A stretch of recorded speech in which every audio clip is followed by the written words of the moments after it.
Gọọmenti Anambra steeti enwetago akọrọngwa nlekọta ahụike dịgasị iche iche gburu ego karịrị $200 site n'aka otu nwaafọ Anambra steeti bụ ndị bi oyibo nke Amerịka mere ọnọdụ bụ Associate Professor Nwankwo n'oge ọ na-anabata akọrọngwa ahụ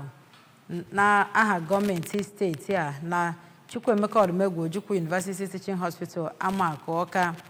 Governor Soludo onye ọ bụ Chief of Staff ya bụ Maazị Ernest Ezeajo nọchitere anya mere ka amata na ọchịchị ya agabigago ọtụtụ mmegharị na steeti a. Onye ọrụ bụ Chibụzọ Okoye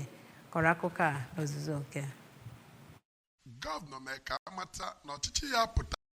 iji wugharị ọnọdụ ahụike steeti a nakwa obibi ndụ ndị bi na steeti a, ebe onye kọmishọna na-ahụ maka ahụike na steeti a bụ dọkịta Afamobidike kọwara ya bụ ngwongwo eji agwọ ọrịa nke ebunyere gọọmenti steeti a site n'aka ọkammụta Nwankwo dịka nke dị nnukwu mkpa n'ịzọpụta ndụ ndị mmadụ. Onye ji ọkwa dịka onye isi ụlọ ọgwụ Chukwuemeka Ojukwu University Teaching Hospital Amakụ bụ dọkịta Joe Akabike mere ka amata na gọvanọ Soludo agbanwego ọnọdụ ya bụ ụlọ ọgwụ n'ebe ọ metụtara ewumewu ụlọ nakwa kesi agwọ ndị mmadụ ọrịa, ma kelezie ọkammụta Nwankwo maka ya bụ akọrọngwa dị iche iche nke eji agwọ ọrịa o bunyere gọọmenti Anambra steeti. Na mbụre ka ọkammụta Nwankwo onye ọ bụ nna ya nọchitere anya ya bụ Maazị Patrick Nwankwo mere ka amata na ihe ya mere bụ iji nyere gọọmenti steeti aka ịkwalite ọnọdụ ahụike ndị bi na steeti a. Site n'Ọka, aha m bụ Chibụzọ Okoye maka akụkọ ụwa ABS.